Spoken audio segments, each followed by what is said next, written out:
تو آج کے جو ہمارے مہمان ہیں فضیلت الدکتور اجمل منظور مدنی حفظہ اللہ 20 سالوں سے دینی خدمات انجام دے رہے ہیں۔ اخوانیت پر شیخ کی بہت ساری تحریریں ہیں اور شیخ نے 100 سے زائد عربی کتابوں کا ترجمہ کیا ہے۔ اخوانیت پر کس طریقے سے شیخ آپ نے کام کی شروعات کی اور اس کے بعد الحمدللہ اس وقت اس موضوع پر شیخ مرجع و مصدر کی حیثیت رکھتے ہیں؟ یہ کام میں نے الحمدللہ تقریباً 2015 سے شروع کیا ہے، اور کسی بھی میدان میں سلفیوں کو دور رکھا جاتا تھا۔ ہر چیز پہ انہی کا قبضہ تھا۔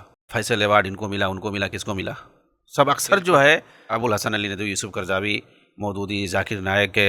شیخ کا اصول منہج کے نام سے اسٹریم بھی ہوتی ہے ماشاءاللہ۔ منہج کے خلاف جو لوگ بات کرتے ہیں، عقیدے کے خلاف بات کرتے ہیں، جواب دیا جاتا ہے۔ ڈاکٹر اسرار احمد کو بہت سارے مسلمان، خصوصی طور پہ نوجوان، ان کو بعض لوگ تو مفسر قرآن بھی بول دیتے ہیں۔ یہ جو ہے MBBS ڈاکٹر ہیں۔ دیکھیے، مفسر اور عالم یا محدث یہ سب بننے کے لیے نا دینی علوم اور اصول کی باتیں سیکھنا ضروری ہے، اور وہ بھی اساتذہ کی رہنمائی میں۔ دین سیکھنے کا اصل وقت تھا، وہ سارا وقت انہوں نے اپنا عصری علوم میں گزارا، بعد میں انہوں نے یہ سیلف اسٹڈی کی ہے۔ السلام علیکم ورحمۃ اللہ وبرکاتہ۔ ناظرین، میں اسرار کاشف آپ تمام کا i+TV کے پروگرام یادگار ملاقات میں خیر مقدم کرتا ہوں، استقبال کرتا ہوں۔ جیسا کہ آپ تمام کو پتہ ہے کہ ہمارا یہ پروگرام، جس میں ہم i+TV کے اسپیکرز اور دیگر علماء کے انٹرویوز لیتے ہیں، ان کی پرسنل لائف کے بارے میں سوالات کرتے ہیں، تو آج کے جو ہمارے مہمان ہیں فضیلت الدکتور اجمل منظور مدنی حفظہ اللہ، میں شیخ کا شکریہ ادا کرتا ہوں کہ شیخ نے ہمیں وقت دیا اور انٹرویو کے لیے آپ تشریف لائے، تو شیخ کا میں استقبال کرتا ہوں۔ السلام علیکم ورحمۃ اللہ وبرکاتہ۔ وعلیکم السلام ورحمۃ اللہ وبرکاتہ۔ معزز ناظرین، میں آپ کو بتاتا چلوں کہ شیخ الحمدللہ 20 سالوں سے دینی خدمات انجام دے رہے ہیں۔ شیخ نے مختلف اداروں میں تدریسی خدمات انجام دی ہیں، جیسے کہ جامعہ اسلامیہ نور باغ کوسہ ممبرا، جامعہ محمدیہ عربیہ رائے درگ، جامعہ الفاروق اٹوا سدھارتھ نگر، اسی طریقے سے جامعۃ التوحید بھیونڈی ممبئی میں فی الحال تدریسی خدمات انجام دے رہے ہیں۔ اخوانیت پر شیخ کی بہت ساری تحریریں ہیں، اور اس موضوع پر شیخ نے تقریباً 60 سے زائد ایپیسوڈ i+TV کے لیے ریکارڈ کروایا ہے الحمدللہ، اور شیخ نے 100 سے زائد عربی کتابوں کا ترجمہ کیا ہے، جو کہ منظر عام پر آ چکی ہیں اللہ کے فضل و کرم سے۔ تو چلیے اس کی تفصیل میں ہم انشاءاللہ آتے ہیں، اور شیخ سے سوالات کا جو سلسلہ ہے ہم شروع کرتے ہیں۔ تو شیخ، میرا پہلا سوال یہ ہے کہ آپ اپنے خاندانی پس منظر کے بارے میں تھوڑا سا بتائیے۔ میرا تعلق صوبہ اتر پردیش کے ایک ضلع سدھارتھ نگر سے ہے، اور اس کی ایک تحصیل ہے اٹوا بازار۔ جی جی۔ اسی سے متعلق ایک گاؤں ہے، ایک بستی ہے چھوٹی سی، مڈلا سنبرسا، وہاں کا میں رہنے والا ہوں۔ اور اگر خاندانی پس منظر کے تعلق سے آپ پوچھیں گے، جاننا چاہیں گے، تو میں جہاں تک جانتا ہوں کہ میرے جو باپ دادا تھے وہ لوگ دوسری جگہ سے ہجرت کر کے آئے۔ اچھا، ماشاءاللہ۔ ہاں، جیسا کہ بتاتے ہیں لکھنؤ کے قریب کوانو ندی انگریزوں کے دور میں وہاں سے وہ لوگ آئے تھے، اور اس علاقے میں یعنی اٹوا بازار کے علاقے میں 2-3 گاؤں، جیسے ایک گاؤں میرا ہے جہاں ہم لوگ اس وقت فی الحال ہیں، مڈلا سنبرسا، جی جی، جس کو نادلی مڈلا سے بھی علاقے کے لوگ جانتے ہیں۔ اور اس کے علاوہ وہیں بغل میں 10 کلومیٹر دور ہنگوا ایک گاؤں ہے، وہ بھی وہاں بھی ہمارے جو ہے خاندان کے لوگ تھے۔ اور اس کے علاوہ ایک گاؤں اور ہے، وہاں بھی راجہ پور اس طرح کے کیا نام ہے، تو وہاں بھی ابھی لوگ ہمارے خاندان کے لوگ موجود ہیں۔ تو باقی لوگ سب آ کر کے عام طور سے اسی گاؤں میں منتقل ہو گئے ہیں۔ اور ہمارے خاندان میں اگر دیکھیں تو دینی رجحان بہت پہلے سے ہے۔ اچھا، ماشاءاللہ۔ ہاں، ہمارے خاندان میں پہلے جو ہمارے والد کے جو دادا تھے، جن کا نام عدالت چودھری تھا، اچھا، ماشاءاللہ، تو اس زمانے میں حج کرنے گئے تھے، اور اس کے بعد واپس بھی آئے، اور دینی حلقے میں وہ معروف تھے۔ بہت زیادہ پڑھے لکھے تو نہیں تھے، ابتدائی طور پر میں گاؤں میں پڑھائی کیا ہوں، لیکن یہ جو ہے مختصر میرا خاندانی پس منظر ہے۔ جیسے آپ نے شیخ کہا کہ وہاں سے ہجرت کر کے آئے، ہاں، تو ہجرت جب کر کے آئے تو آپ کی جو زندگی تھی یعنی کہ یہاں پہ گزری، جو آپ نے ابھی مڈلا سنبرسا میں، مڈلا سنبرسا میں، تو لکھنؤ کا جو علاقہ ہے وہاں ابھی بھی آپ آتے جاتے ہیں، وہ گھر وغیرہ اس کے نشانات کچھ ہیں یا پھر وہ ختم ہو چکے ہیں مکمل طور پر؟ نہیں، جو بات میں بتا رہا ہوں یہ ہمارے جو باپ دادا نے بتایا کہ ہم لوگ وہاں سے آئے تھے، اچھا بلکہ یعنی ان کے اوپر یہ تقریباً 7 پیڑھی ہے، 7 پیڑھیاں، جی 7 پیڑھی اوپر بخش اللہ چودھری نام تھا، وہ لوگ آئے تھے، وہ اکیلے، پھر ان کا یہ تینوں گاؤں میں ان کا پورا خاندان ہے، تو ایک خاندان گویا یہاں پہ بسا، جی جی جی جی، مڈلا سنورسا اس کے میں۔ بعد مختلف علاقوں میں سب رہنے لگے۔ ہاں، اور اس گاؤں کو بھی خریدا گیا تھا، ہمارا جو خاندان تھا اس نے جو ہے یعنی گویا جسے 16 آنا بولتے ہیں نا، تو اس میں 9 آنا کی حصہ داری ہمارے خاندان کی تھی، ماشاء اللہ ماشاء اللہ، اسی لیے جو ہے ہمارے خاندان کو 9 آنا بولتے ہیں۔ اچھا ماشاء اللہ۔ ہاں، اچھا ایک اور چیز ہے شیخ، جیسے آپ نے کہا کہ ہمارے خاندان میں جو دینی رجحان تھا پہلے سے ہی تھا ماشاء اللہ، بہت سارے لوگوں کے یہاں ہوتا ہے کہ دینی رجحان بہت کم ہوتا ہے، بعد میں وہ بچوں کو مدرسوں میں داخل کراتے ہیں۔ جی جی، تو آپ کا جو تعلیمی دور ہے مطلب کیسے شروع ہوا؟ یعنی آپ کے اندر پہلے سے شوق تھا کہ میں مدرسے میں جاؤں پڑھوں، یا پھر جو ہے نا یعنی گھر والوں نے اس طرح سے، یعنی شروعات سے آپ کا دین کی طرف ہی رجحان رہا ہے یا پھر اصل میں دنیاوی تعلیم کی طرف؟ جی ہاں، میرے والد صاحب بھی دینی تعلیم حاصل کیے ہیں، گاؤں کے علاوہ گاؤں کے بغل میں سمرا گاؤں مشہور ہے، وہاں پر پڑھائی کی انہوں نے، پھر اس کے بعد جو ہے اور آگے مینا عیدگاہ ہے، وہاں پر انہوں نے تعلیم حاصل کی ہے، یعنی عالمیت کی تعلیم حاصل کی ہے، لیکن وہ تدریسی خدمات یا اس طرح سے وہ نہیں گئے میدان میں، بلکہ گاؤں کے اندر یعنی گھر گرہستی میں رہ گئے، کیونکہ ہمارے والد صاحب اور باپ دادا یہ سب کسان تھے، ہاں، اور کسانی کرتے تھے، تو اسی میں وہ لوگ رہ گئے۔ تو اب یہ ان کی خواہش ہوئی کہ وہی کسی نہ کسی کو اس میں آگے بڑھانا چاہیے، جی جی جی جی، تو ہم لوگ 6 بھائی ہیں، اچھا ماشاء اللہ، تو ہمارے ایک اور بھائی ہیں مجھ سے چھوٹے، وہ بھی مدینہ یونیورسٹی سے، وہ حافظ بھی ہیں اور مدینہ یونیورسٹی سے انہوں نے تعلیم حاصل کی ہے، ماشاء اللہ ماشاء اللہ، اور اسی طریقے سے ایک بھائی نے سنابل میں تعلیم حاصل کی، اور پھر اس کے بعد علی گڑھ یونیورسٹی میں BMS کیا، اور پھر MD بھی کیا حیدرآباد سے، اور اس وقت وہ سمجھیے کہ مالیگاؤں میں ایک طبیہ کالج ہے، وہاں پر وہ پڑھا رہے ہیں، یعنی وہ پروفیسر ہے وہ، جی جی جی، تو ایک رجحان ہے اپنے یہاں دینی تعلیم کا۔ ہاں، تو میرے والد نے میرا سمجھیے کہ داخلہ اٹوا میں جتنے کیا، بھائی ہیں سب ماشاءاللہ فارغ ہیں شیخ، یعنی ہاں، 4 مکمل لوگ، دینی تعلیم حاصل کی ہے۔ ہاں، تقریباً سب لوگوں نے دینی تعلیم حاصل کیا، اب کسی نے چھوڑ دیا بیچ میں جا کر کے، لیکن اکثر جو ہے کامیاب ہوئے ہیں، اور جو ایک چھوٹا بھائی ہے وہ بھی حافظ ہے اور عالم بھی ہے، اور اس نے جو ہے عصری تعلیم بھی حاصل کی ہے، جی جی، اور M.Tech اس نے کیا ہے، اور ابھی وہ آگے پڑھائی نہ کر کے اس کی ایک سے سوچ تھی کہ ہم جو ہے IAS آیا UPS بنیں گے، IAS آفیسر وغیرہ، تو وہ تیاری کر رہا ہے، تو اللہ کرے اسے کامیاب کر دے، آمین آمین، اور وہ ایک امتحان جو ہے کامیاب بھی کر چکا ہے، مطلب اس میں پاس بھی ہو چکا ہے، ماشاءاللہ، اب یہ کہ ایک امتحان اور دینا رہتا ہے، تو ہے ایک طرح سے تعلیمی رجحان الحمدللہ۔ جی، تو میرے والد خود مجھے جو ہے وہاں سنابل لے کے گئے داخلہ کرانے کے لیے، اور ان کے وہاں پر ایک استاذ تھے مولانا انعام اللہ، جی، تو ان کی معرفت میں اچھا جامعہ سنابل میں داخلہ کرا کے آئے تھے۔ اچھا ماشاء اللہ، تو جامعہ سنابل میں شیخ جیسے کہ مکتب کے بعد کی جو تعلیم ہوئی ہے وہ جامعہ سنابل میں، اور اس کے بعد شیخ مدینہ پھر منظوری کہاں سے آئی؟ جی، ابتدائی تعلیم اپنی گاؤں کی ہے، اچھا مکمل مکتب کی تعلیم 5 تک، درجہ 5 تک، جی، ابتدائی جو ہے، اس کے بعد جو متوسطہ کی تعلیم ہے جی، وہ اتحاد ملت اٹوا بازار میں، وہ پہلے مدرسہ بہت معروف تھا اور اچھے اساتذہ وہاں پر تھے، جی جی، لیکن ابھی فی الحال اتنا ٹھیک نہیں ہے، لیکن جب ہم لوگ پڑھائی کرتے تھے یعنی 80 اور 90 کی دہائی میں، 30 سال پہلے۔ اتحاد ملت کے بارے میں شیخ ایک سوال میرے ذہن میں آ گیا ہے، جیسے آپ نے کہا کہ وہاں میں نے تعلیم حاصل کی ہے، جی جی، تو وہاں کی مسجد کے بارے میں ایک تاریخی بات بہت زیادہ مشہور ہے، تو میں نے سوچا اس کو کلیئر کر لیا جائے تاکہ جو ہمارے ناظرین دیکھتے ہیں ان کو بھی اس کی حقیقت کا پتہ چلے۔ جی جی، وہاں کی مسجد کے بارے میں ایک بات بہت زیادہ مشہور ہے کہ مسجد جو ہے ایک رات میں ہی جو ہے تعمیر ہوئی، اور گاؤں علاقے کے جتنے لوگ تھے سب نے مل کر کے بہت جستجو سے بنایا، اور رات بھر میں یا 24 گھنٹے میں بنا کر کے تیار کر دیا تھا، تو اس طریقے کی باتیں مشہور ہیں، تو اس کی کیا حقیقت ہے شیخ؟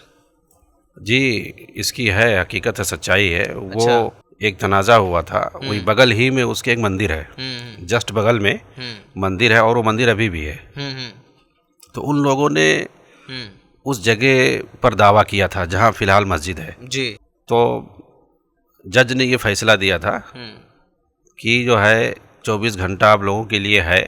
اگر بنا لے گے تو ہاں اس میں اگر آپ لوگوں نے بنا لیا ہوں. تو ٹھیک ہے، نہیں تو پھر وہ مندر والوں کا ہو جائے گا ایسا کچھ. اچھا یہ مسئلہ تھا. جی ہاں، تو پھر مسلمانوں نے مل کر کے اس کو ہوں. راتوں رات بنا دی تعمیر مسجد. کیا. ہاں، اور پھر اس کے بعد فجر کی وہاں پر نماز پڑھی لوگوں نے. اچھا ماشاء اللہ. جی ہاں. تو جیسا کہ آپ نے کہا شیخ کی جامعہ اسلامیہ مدینہ منورہ میں ماشاء اللہ آپ نے تعلیم حاصل کی، اور اس کے بعد جو ہے پھر آپ انڈیا گئے، تو وہاں کے تجربات کیسے رہے آپ کے جامعہ اسلامیہ میں تعلیم حاصل کرنے کے کیا تجربات رہے؟ اب یہ سمجھیے کہ یہاں ہندوستان میں جو پڑھائی ہوتی ہے اور وہاں جو پڑھائی ہوتی ہے دونوں میں بہت فرق ہے. جی. ایسا نہیں، یہاں بھی دینی تعلیمات اور دینی مضامین ساری چیزیں ہوتی ہیں اور وہاں بھی، لیکن وہاں کیا ہے تفصیلی معلومات ہوتی ہے. ایک طرح سے گویا تخصص کے طور پر پڑھایا جاتا ہے بالکل. سبجیکٹ کو. کتابوں کے لے کے وہاں نہیں چلتے ہیں. مادہ کے طور پر استاذ آئے گا، لیکچر دے گا. اب طلبہ کے اوپر ہے وہ کیسے اس کو، یہ ہے کہ کتابوں کا حوالہ دے دیا جاتا ہے، ورنہ کتاب وہاں پڑھائی نہیں جاتی ہے.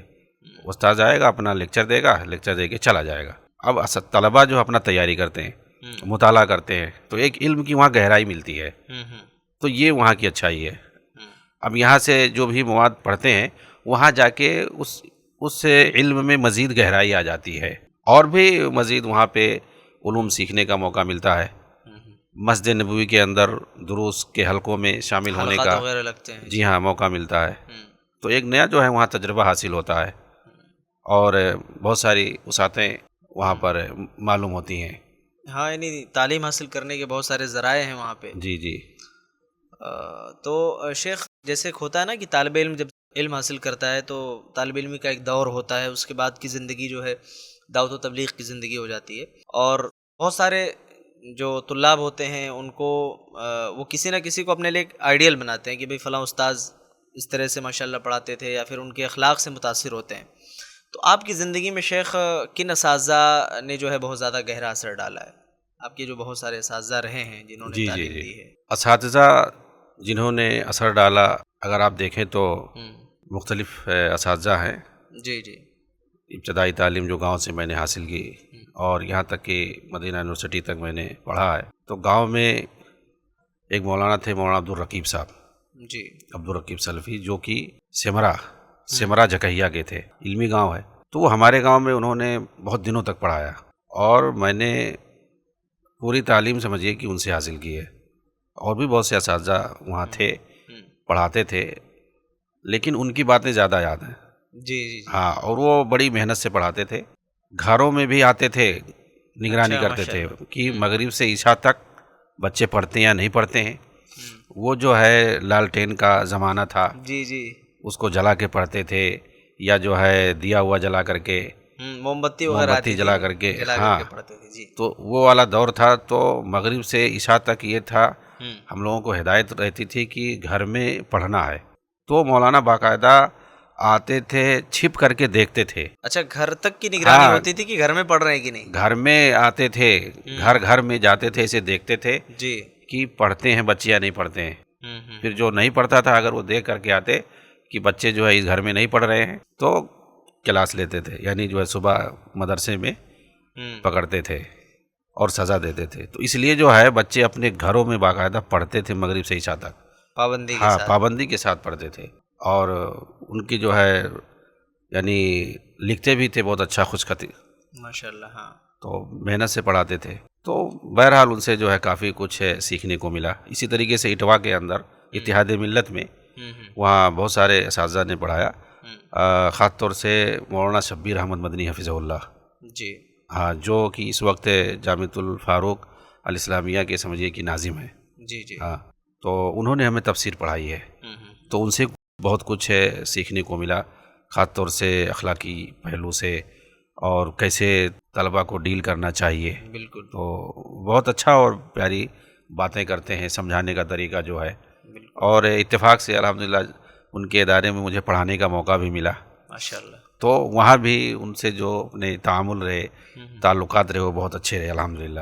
اور پھر اگر دیکھیں جامعہ سنابل میں جب میں گیا جی اٹوا کے بعد، اتحاد ملت کے بعد، تو وہاں تقریباً میں نے 4-5 سال تعلیم حاصل کی، یعنی عالمیت اور فضیلت پورا میں نے وہاں سے پڑھائی کی ہے مکمل. ہاں رابعہ سے لے کر کے سامنہ تک جی. عالم اور فاضل وہاں کو، تو وہاں بہت سارے اساتذہ نے پڑھایا. اب اس میں مولانا مستقیم سلفی صاحب ہیں، نور حسن صاحب ہیں، اور خود میرے ماموں اس میں پڑھاتے تھے مولانا عبد المجید مدنی حفظہ اللہ، جی جی جو ابھی جو ہے جالیات میں وہ خدمات انجام دے رہے ہیں. جی ماشاء اللہ. تو یہ سارے اساتذہ ہیں مختلف طریقے سے، اور خاص طور سے جو رحمانی صاحب تھے مولانا عبد الحمید رحمانی رحمہ اللہ، جن کا انتقال ہوا، جو اس ادارے کے بانی ہیں، وہ بھی ادیان اور اسی طریقے سے مصطلح وہ ہمیں پڑھاتے تھے. تو ادیان کے موضوع پر ان کو صرف بتا دیا جاتا تھا، وہ آتے تھے عنوان پوچھتے تھے کہ کیا پڑھانا ہے. تو ہم لوگ جو ہے جن کے بارے میں جو ہمیں جاننا ہوتا تھا، ہم لوگوں کو ایک اتفاق کر لیتے تھے طلبہ کہ آج جو ہے شیخ کو یہ بتانا ہے، تو جو بتا دیتے تھے بس اس پر وہ بولنا شروع کر دیتے تھے. کتاب میں کیا لکھا ہے کیا نہیں لکھا ہے اس سے قطع نظر. ان کو بتا دیا جاتا تھا کہ آج جو ہے جین دھرم پہ شیخ بولنا ہے، آج جین دھرم پہ بولنا ہے، تو اب اس پر بولنا شروع کر دیتے تھے. یعنی ادیان پر جو معروف ادیان ہیں دنیا میں، تو شیخ سے ہم لوگ سننا چاہتے تھے، اور جس بارے میں ہم لوگ اشارہ کرتے تھے شیخ وہی پڑھانا شروع کر دیتے تھے. لیکن یہ تھا کیونکہ پرچے کا کچھ معلوم نہیں رہتا کون بنائے گا، تو پرچہ ہم لوگ جانتے تھے کتاب ہی سے بنے گا، تو تیاری تو کتاب سے کرتے تھے. اور شیخ جو ہے اتنی معلومات کا خزانہ بالکل کہ جس عنوان پہ ہم لوگ بول دیتے کہ آج یہ بولنا ہے، آج اس پہ پڑھنا، آج اس پہ پڑھنا ہے، بولنا شروع کر دیتے تھے. تو یہ ہم لوگوں کو ایک طرح سے ملتا تھا سبق کہ کیسے جو ہے یہ سب کیسے علم حاصل ہوگا، بھائی مطالعہ سے، کثرت مطالعہ سے. تو پڑھنے کا، خارجی کتابوں کا پڑھنا، مطالعہ کرنا، عربی اور انگریزی اخبارات وغیرہ پڑھنا، یہ ساری چیزیں، تو وہاں بہت کچھ سیکھنے کو ملا اساتذہ کے ذریعے سے. اور طلبہ بھی وہاں محنت کرتے ہیں. ابو المکارم اظہری حفظہ اللہ، یہ ازہر سے پڑھے تھے مولانا، تو وہاں پہ وہ جو ادب انشاء پڑھاتے تھے، تو ان سے بھی کافی جو ہے تجربہ ملا، کیسے صبر اور تحمل کیا چیز ہوتی ہے، یہ جو ہے شیخ کے اندر. اساتذہ سے ہاں مختلف چیزیں سیکھنے مختلف چیزیں. اور ایک انگلش جو پڑھاتے تھے فرحات قمر صاحب، جی یہ جو ہے ان کے یہاں جو ہے وہ لطیف مذاق کرتے تھے، بہترین ہر چیز میں، مذاق کر کر کے بچوں کو اور مثالیں دیتے تھے ادھر ادھر کی کامیابی کی، کہ کیسے آپ کامیاب ہو سکتے ہیں. میں ایک واقعہ مختصر بتاؤں گا کہ وہ ایک مثال دیا کرتے تھے، کیونکہ جامعہ اسلامیہ سنابل کی جو بلڈنگ ہے پہلی، جی وہ جو فی الحال جہاں پڑھائی ہوتی ہے اس سے تھوڑی دور، یعنی تقریباً 200-300 میٹر دور. تو اس وقت جو ہے وہ، ابھی تو آپ جائیں گے تو کالونی اور بالکل جو ہے گھنی آبادی ہے، پہلے بالکل جو ہے کوئی آبادی نہیں تھی. جی تو دور جو ہے وہ ہاسٹل تھا ہم لوگوں کا، پیدل آتے تھے کلاس میں پڑھنے کے لیے. تو وہیں بلڈنگ کے پاس جو ہے ایک قریب میں رہتا تھا ایک آدمی جو دھوبی کا کام کرتا تھا. تو وہ کیا کرتا تھا، گھاس وغیرہ کٹائی کرتا تھا، گھاس کاٹتا تھا اور اس کے بعد وہ سپلائی کرتا تھا ادھر ادھر، کیونکہ وہ ایریا جو ہے نا کالندی کنج، تو وہ ایریا ادھر گھاس ووس کے علاقے بہت ہیں، کھیت وغیرہ بہت ہے، تھوڑا دیہاتی ٹائپ علاقہ ہے. ہاں گھاس رہتا ہے، تو وہ کاٹنے اوڑنے، اور وہاں طبیلے وغیرہ بھی بہت ہیں اسے علاقے میں، ایریے میں. جی جی جی تو وہ ان طبیلوں میں سپلائی کرتا تھا گھاس. تو وہ مثال دیتے تھے ماسٹر صاحب کہ دیکھو یہ بندہ جب آیا تھا، تو کیونکہ وہیں کے تھے، وہ اسی علاقے کے، تو بہت پہلے سے وہ جانتے تھے سر جو ہے. تو کہتے تھے کہ یہ بندہ جب آیا تھا یہاں پہ، جی تو یہ تھا، اس کی ایک بیوی تھی اور اس کا ایک گدھا تھا. جی جی یہ 3 چیزیں میں نے دیکھا تھا. اور وہ جو ہے ایک بہترین، سمجھ لیجئے کہ بنگلہ بنا کے رہ رہا تھا اس وقت، اچھا تقریباً 10-12 سال میں. تو کہا کہ اس نے محنت کیا اپنے میدان میں، توجہ جس میدان میں رہو گا، کسی بھی میدان میں آپ جاؤ، لیکن اس میں محنت کرو. محنت یہ نہیں کہ اس میں بھی چاروں طرف بھاگو اور فوکس کسی پر نہ دو. تو کہا اس نے جو ہے سچائی سے، محنت سے اپنے کام کو اس نے کیا، اور یہ کہیں بھی لے جا کر کے گھاس دیا کسی بھی طبیلے میں، تو اس کو سب سے پہلے لوگوں نے ہاتھوں ہاتھ لیا، کیونکہ سب سے اچھا اس کا رہتا تھا. اور اس نے پابندی کی. آج اس کے پاس جو ہے کئی یہ گاڑیاں ہیں، اب یہ گدھے ودھے چھوڑ دیا، سپلائی کرتا ہے، اور ادھر ادھر جو ہے لے لیتا ہے، کیا کہتے ہیں، کنٹریکٹ پہ بہت ساری چیزیں. تو دھیرے دھیرے گھاس سپلائی کرتا تھا، ہاں، اور صاف شفاف محنت سے وہ سب کام کیا. تو ترقی کر کے آج جو ہے کہاں پہنچ گیا. یعنی مستقل مزاجی تھی اس کی، مستقل مزاجی تھی. تو ایسے ہی کسی بھی میدان میں وہ مثال دیتے تھے کہ کوئی بھی میدان اپناؤ، لیکن یہ ہے کہ اس میں محنت کرو، بہت ضروری، دل جمعی سے اس میں محنت کرو، تبھی کامیابی ملے گی. بالکل. آپ کسی بھی فن میں جاؤ، کسی بھی میدان میں جاؤ، تو وہ یہ سمجھاتے تھے اور بڑا لطیف مذاق کرتے تھے، کامیابیوں کی مثالیں دیتے تھے۔ ایک چیز ان کی یاد آ رہی ہے، وہ جو ہے ہر جمعہ کو تقریباً جامع مسجد جاتے تھے، جامع مسجد جاتے تھے جمعہ پڑھنے کے لیے۔ جامع مسجد ظاہر سی بات ہے لمبا پڑتا ہے سفر، تو کہتے کہ اور بھیڑ بھی بہت رہتی ہے، جی تو کہتے میں پیدل جاتا ہوں، بہت سویرے نکل جاتا ہوں، اپنا 1 آدھ گھنٹے میں پہنچ جاتا ہوں۔ تو کہتے اتنا دور جو ہے گاڑی سے جانا، تو کہنے گاڑی والے بہت ملتے تھے تو مجھے سلام کرتے، آئیے سر بیٹھ جائیے، تو میں ان سے بولتا تھا کہ اصل میں مجھے تھوڑا جلدی پہنچنا ہے۔ ہاں، یعنی وہ پیدل جاتے تھے اور لوگ گاڑی سے جاتے تھے، تو گاڑی والے مطلب اتنی بھیڑ کہ گاڑی والے لیٹ میں پہنچیں گے۔ تو میں ان سے کیا بولتا تھا، جب مجھ سے بولتے کہ آئیے سر بیٹھ جائیے گاڑی میں، آپ پیدل جا رہے ہیں، تو میں بولتا کہ نہیں آپ لوگ آئیے، مجھے تھوڑا جلدی جانا ہے، اس لیے میں پیدل جا رہا ہوں۔ ہاں، تو اس طریقے سے وہ بڑا جو ہے لطیف مذاق کرتے تھے۔ تو مختلف اساتذہ سے مختلف جو ہے تجربات حاصل ہوئے ہیں۔ مدینہ یونیورسٹی میں بڑے الگ الگ ٹائپ کے اساتذہ تھے، ہر ایک کے اپنے، خاص طور سے محمد یعقوب ترکستانی حفظہ اللہ ابھی بھی ہیں وہ، ان سے جو ایک چیز سیکھنے کو ملی، وہ جو ہے لغات میں متخصص تھے کہ کوئی بھی چیز آپ لکھیں، اگر آپ جو ہے عربی میں جیسے لکھ رہے ہیں تو عربی کہہ رہے ہیں کہ اگر بغیر اعراب کے بغیر حرکات کے اگر آپ لکھ رہے ہیں تو وہ ناقص ہے، یہ عربی زبان نہیں ہے، اس لیے حرکات کہہ رہے ہیں کہ آدھا ہے، یہ حروف آدھا ہے، حرکات آدھا ہے، آپ بولتے تو نہیں پتہ چلتا لیکن لکھیں گے آپ تو اس میں بھی حرکات لگائیں، اسی لیے وہ اگر ایک توصیہ بھی لکھتے تھے، خط بھی لکھتے تھے، کوئی چیز بھی، اپنا نام بھی اگر وہ لکھتے تھے تو وہ حرکات لگاتے تھے، تھب زیر زبر پیش اور ضمہ، یعنی ساری چیزیں جو ہے جزم اور تشدید، ساری کوئی ایک چیز نہیں چھوڑتے تھے، وہ حرکات لگاتے ہی تھے۔ ابھی بھی ان کا حال یہ ہے، میں جانتا ہوں کہ وہ کتابیں تالیف کرتے ہیں، ماشاءاللہ بہت ساری ان کی کتابیں ہیں، تو وہ کیا کرتے ہیں، وہ حرکات کے لیے کسی نہ کسی کو متعین رکھتے ہیں، ایک آدمی کو حرکات لگانے کے لیے۔ یہاں جو ہے ہمارے پہچان کے ہیں وہ اس پر کام کرتے ہیں، وہ کتابیں تالیف کرتے ہیں تو وہ حرکات وہ لگاتے ہیں باقاعدہ، تحریر وہ لکھ کر کے دیتے ہیں اور اعراب وغیرہ یہ لگاتے ہیں۔ ہاں، کیونکہ اس میں ٹائم لگتا ہے، اور حرکات لگانا یہ معمولی چیز نہیں ہے، باقاعدہ جملے کو سمجھنا، جب تک آپ پورے طور پر نہیں سمجھو گے، جب تک آپ اعراب نہیں لگا سکتے ہو۔ صحیح ہے، بالکل شیخ۔ ہاں، تو مختلف اساتذہ سے الحمدللہ تعلیمی میدان میں جی مختلف جو ہے الحمدللہ تجربات حاصل ہوئے ہیں۔ اچھا، ایک سوال یہ میرے ذہن میں تھا شیخ، جیسے کہ ماشاءاللہ اخوانیت پر اور تحریکیت پر بہت ساری تحریریں، مضامین آپ کے ہیں، اور بہت سارے سیمینارز میں بھی ماشاءاللہ وہ مضامین اور مقالات آپ پیش کر چکے ہیں، تو اس موضوع پر لکھنے کا یہ جو ایک داعیہ ہے آپ کے اندر، مطلب کب پیدا ہوا کہ پھر آپ نے مستقل ماشاءاللہ لکھنا شروع کیا؟ یہاں تک کہ میں دیکھ رہا ہوں کہ ناظرین اخوانیت کے جو علم بردار تھے، ہاں دہل گئے وہ، بلکہ شیخ کے جو مضامین تھے بعض نیوز پیپرز والوں نے، بعض اخبار والوں نے شائع کیا، اس کے بعد شائع کرنا بند کر دیا انہوں نے، ہے نا؟ تو اس کی تفصیل ہم شیخ سے ہی پوچھتے ہیں انشاءاللہ کہ اس میں جو ہے کس طریقے سے شیخ آپ نے کام کی جو ہے شروعات کی، اور اس کے بعد الحمدللہ اس وقت اس موضوع پر شیخ مرجع و مصدر کی حیثیت رکھتے ہیں، تو کیسے شیخ اس کی شروعات آپ نے کی، اس پر کیسے کام آپ نے شروع کیا؟ جی، یہ کام میں نے الحمدللہ تقریباً 2015 سے شروع کیا ہے۔ جی ماشاءاللہ، سوشل میڈیا پر؟ سوشل میڈیا پہ، ہاں۔ میں پہلے پڑھتا تھا، دیکھتا تھا، پڑھتا تھا ساری چیزیں، لکھنے اکھنے کا رجحان اپنا نہیں تھا۔ جی۔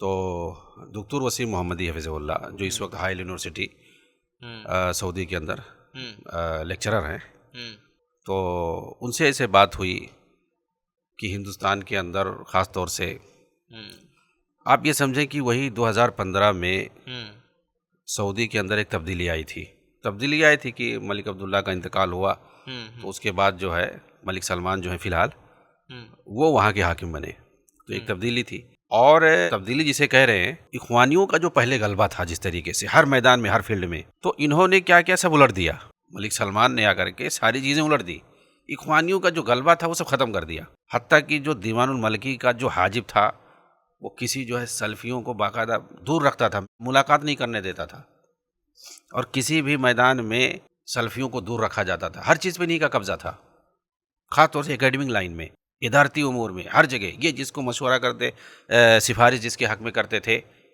وہی وہ چیز پاتا تھا، وہی کامیاب ہوتا تھا۔ آپ سنے ہوں گے کہ فیصل ایوارڈ ان کو ملا، کس کو ملا؟ سب اکثر جو ہے ابو الحسن علی ندوی، یوسف کرزاوی، مودودی، ذاکر نائک، علی طنطاوی، فلاں ڈھمکانے، جتنے آپ ملیں گے، کچھ سلفی عالم آپ کو قاعدے سے نہیں دکھے گا، سلفیوں کو، اہل حدیثوں کو بھائی کیوں نہیں دیا گیا؟ بالکل. کیا یہ لوگ جو مستحق نہیں تھے؟ اصل میں وہاں جو سفارش کرنے والے ہیں انہی لوگوں کا غلبہ تھا، تو وہ جو اپنے حساب سے جس کو اچھا سمجھتے تھے اس کو دلواتے تھے.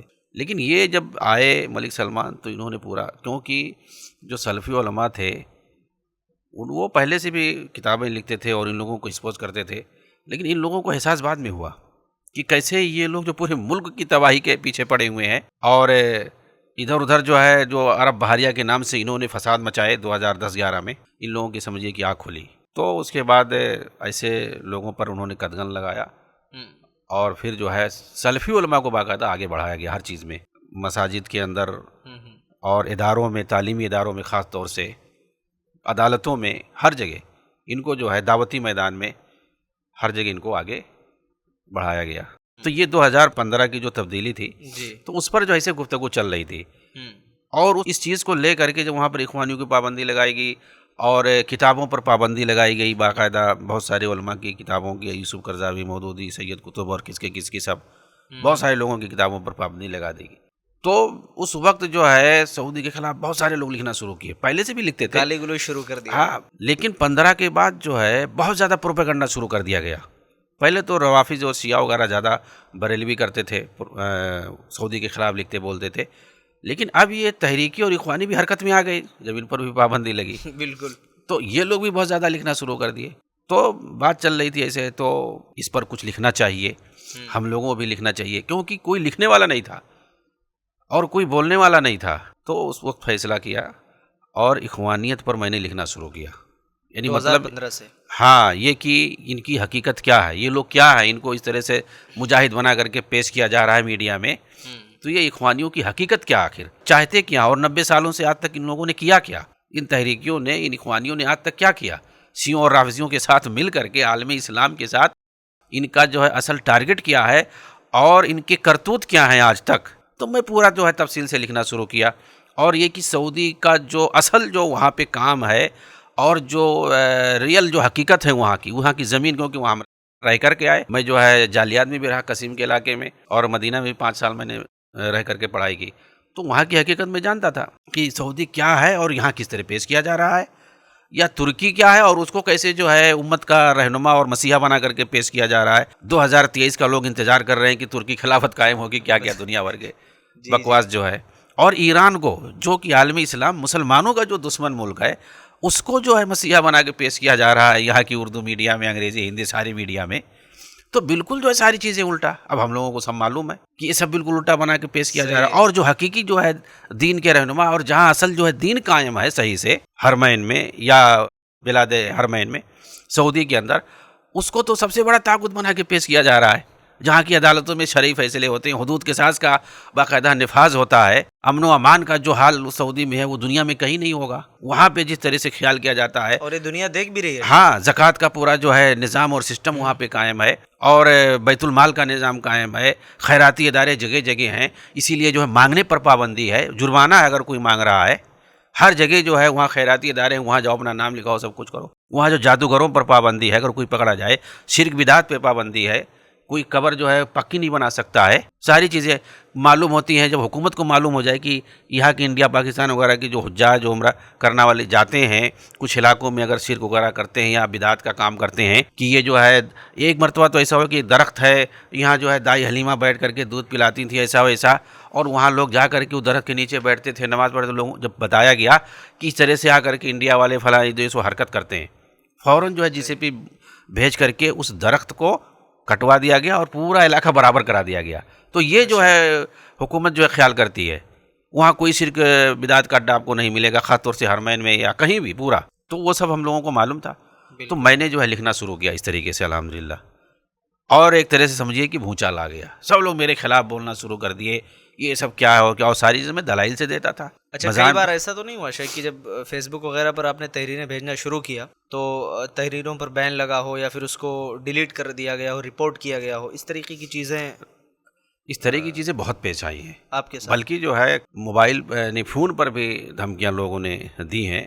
جی. اور آئی ڈی پر تو رپورٹ بہت لوگوں نے کرایا، اور کئی ایک آئی ڈی میری ڈیلیٹ اور ریموو کر دیا گیا. صرف یہ نہیں کہ پوسٹ ہی ڈیلیٹ کرنا، آئی ڈی میری جو ہے ریموو کر دیا گیا، کئی ہے پیج اور آئی ڈی، مجھے معلوم نہیں ہے کہ کتنے جو ہے آئی ڈی اور پیجز میرے جو ہے ریموو کر دیے، لیکن میں اسی نام سے پھر دوبارہ آ جاتا ہوں، اپنا لکھنا میں نے بند نہیں کیا الحمدللہ ڈیلی، حتیٰ کہ پہلے اس طرح میں لکھتا تھا کہ اگر کسی دن نہیں لکھا اتفاق سے تو لوگ جو ہے فون کرتے تھے، میسج کرتے تھے کہ کیا حال ہے، تو میں بتاتا نہیں میں ٹھیک ہوں، مطلب موضوع جب نہیں میں لکھتا تھا تو لوگوں کو بے چینی ہو جاتی تھی، اور برابر میں لکھتا رہتا تھا، اور یہ کہ کسی کا آج تک جو ہے جواب نہیں آیا، گالی گلوچ والا جواب آیا، کوئی گالی دے رہا ہے میرے خلاف، کچھ لکھ رہا ہے کارٹون میرا، بہت سارے میرے خلاف کوئی جواب نہیں آیا، علمی طور پر جو میں نے لکھ دیا آج تک جو ہے کسی اخوانی تحریکی یا رافضی نے کسی نے اس کا جواب تک نہیں دیا، کیونکہ میں دلائل کے ساتھ لکھتا تھا، چاہے جس کے پاس سعودی کے بارے میں لکھتا دلائل کے ساتھ لکھتا، ترکی کے بارے میں لکھتا، ایران کے بارے میں لکھتا، یا کسی کے بارے میں لکھتا، اخوانیوں کے بارے میں لکھتا، کتابوں کا حوالہ دیتا، ویڈیو باقاعدہ میں ڈال دیتا، اخباروں کا حوالہ دے دیتا باقاعدہ وہیں کے، تو میں بغیر حوالے کی کوئی چیز لکھتا ہی نہیں تھا، اس لیے کسی کو جو ہے جواب دینے کی ہمت نہیں تھی۔ ہاں لوگ الزامات لگاتے تھے، گالی دیتے تھے کہ یہ جو ہے RSS کا بندہ ہے، اسرائیل کا بندہ ہے، امریکہ کا بندہ ہے، ادھر ادھر کا، ادھر ادھر کی فضول یعنی ہوائی فائرنگ، ہاں مغلظات بکتے تھے، گالی، اور آج بھی لوگ بولتے رہتے ہیں، لیکن جو ہے علمی طور پر کوئی جواب دینے، جیسے حماس کے خلاف میں بولتا ہوں، جنہوں نے جو ہے فلسطین کو تباہ کر دیا، اور آج کہہ رہے ہیں کہ جو ہے ہم مطالبہ کرتے ہیں کہ اسرائیلی فوج وہاں سے نکل جائے، ایسا ویسا، ارے وہاں تھی کہاں، تم نے تو بلایا، صحیح بات، اگر صرف نکالنا وہاں سے مقصود تھا تو وہاں تو اسرائیل فوج تھی ہی نہیں بھائی۔ بہرحال اس کا ایک اپنا پس منظر ہے، تو میں یہ کہہ رہا تھا کہ مطلب اس طرح سے میں نے لکھنا شروع کیا، ایک بھونچال آیا، اور الحمدللہ میرے بعد بہت سارے لوگ لکھنا شروع کر دیے، آج یہ لوگ جتنے تحریکی اخوانی جو اخوانیوں کو باقاعدہ مجاہد بنا کے پیش کرتے تھے، ترکی اور ایران کو مسیحا بنا کر کے پیش کرتے تھے عالمی اسلام کے لیے، یہ سب بیک فٹ پر چلے گئے ہیں، اور سب کو پتہ ہے اس وقت جو ہے کہ ان کی کیا حقیقت ہے، بے نقاب ہو چکے ہیں، بے نقاب ہو چکے ہیں پورے طور پر، اور آج کوئی نہیں لکھ رہا ہے اور کوئی جواب نہیں دینے والا ہے، بالکل، اور بہت سارے لوگ جو ہے جو حقیقت ہے وہ سب لکھنا شروع کر دیے اس میدان میں، ایک آدمی اگر لکھتا ہے تو سینکڑوں لوگ جو ہے اس کی تائید کرتے ہیں۔ تو ناظرین الحمدللہ اللہ تعالیٰ سے دعا کریے کہ شیخ نے جو بھی خدمات انجام دی ہیں، اور خاص طور پر اخوانیت کے بارے میں، تحریکیت کے بارے میں جو بھی لکھا ہے، جیسا کہ شیخ نے ابھی کہا کہ یہ انگلی کٹا کر کے جو ہے نا شہیدوں میں نام گنوانے والے لوگ ہیں، کہ انگلی کٹا کر کے اپنا نام شہیدوں میں گنواتے ہیں، اور دین کا اور عالم اسلام کا بہت بڑا اپنے آپ کو علم بردار سمجھتے ہیں، جبکہ حقیقت جو ہے بالکل اس کے برعکس ہے۔ اللہ تعالیٰ سے دعا کرتے ہیں کہ شیخ محترم نے جو خدمات انجام دی ہیں، اللہ تعالیٰ شیخ کو مزید جو ہے اس میں کامیابی عطا فرمائے، اور جو دشمنوں کی ریشہ دوانیاں ہیں اللہ تعالیٰ ان تمام جو ہے ریشہ دوانیوں سے شیخ کی حفاظت فرمائے۔ اور ناظرین ہم آپ کو یہ بھی بتا دیں کہ الحمدللہ i+TV کی طرف سے ہفتہ واری شیخ کا اصول منہج کے نام سے اسٹریم بھی ہوتی ہے ماشاءاللہ، جو کہ ہر منڈے کو رات 9:30 بجے سے لے کر 10:30 بجے تک ہوتی ہے۔ تو اسی اسٹریم کے بارے میں شیخ سے سوال ہے کہ شیخ الحمدللہ بہت سارے اخوانیوں کا آپ نے جواب دیا، بہت سارے ویڈیوز کا آپ نے جواب دیا، اس کے بارے میں لوگوں کے کیا تاثرات ہیں، لوگ آپ سے مطلب کیا تذکرہ کرتے ہیں اس کے بارے میں؟ الحمدللہ اصول منہج کے نام سے جو اسٹریم چل رہی ہے، اور اس وقت تقریباً 46 پروگرام ہو چکے ہیں الحمدللہ اس تعلق سے، اور 1 گھنٹے کا رہتا ہے، 1 گھنٹے کا، اس میں آدھے گھنٹے تک میرا تبصرہ رہتا ہے، اور اس کے بعد سوال جواب کا سلسلہ رہتا ہے، جو لوگ سوال کرے کچھ بھی سوال کرتے ہیں منہج کے تعلق سے تو اس کا جواب دیا جاتا ہے۔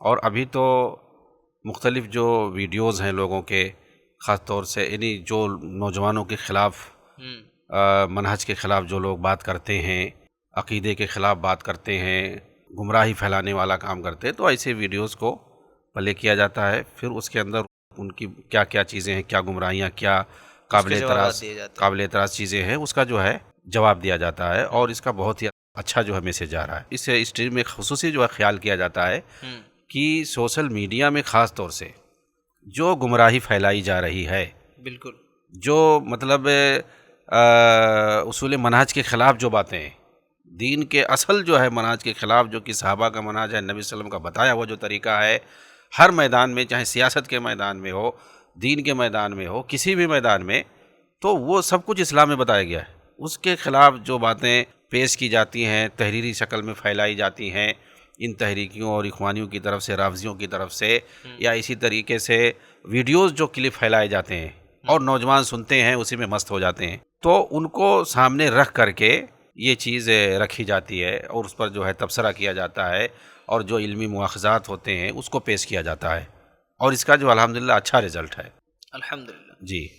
اچھا، اس میں شیخ کئی بار میں نے بھی اسٹریم دیکھی ماشاءاللہ، اور شیخ نے ناظرین ڈاکٹر اسرار احمد کے کئی ایک ویڈیوز کا جواب دیا ہے. اگر آپ کو دیکھنا ہے تو جا کر کے باقاعدہ سرچ کر کے ہمارا آئی پلس ٹی وی کا چینل ہے، آفیشیل چینل کے علاوہ اختلاف کا حل، اختلاف کے حل میں بھی جا کر کے آپ جو ہے اس کی کلپ کٹنگ ہوتی ہے، انشاءاللہ اس کو وہاں سے دیکھ سکتے ہیں. شیخ میں ایک سوال یہ پوچھنا چاہوں گا کہ ڈاکٹر اسرار احمد کو بہت سارے مسلمان، خصوصی طور پہ نوجوان، آج کا جو طبقہ سوشل میڈیا استعمال کرتا ہے، ان کو مطلب بعض لوگ تو مفسر قرآن بھی بول دیتے ہیں کہ وہ مفسر قرآن ہیں یا بہت بڑے عالم تھے، ہے نا، اس طریقے سے مطلب پتہ نہیں کیا کیا لوگوں کے خیالات ہیں. جی. میں چاہوں گا شیخ کہ اس پہ 2 منٹ کچھ مختصر اور جامع تبصرہ آپ کر دیجئے، لوگوں کے لیے ایک میسج اور پیغام ہو جائے. جی.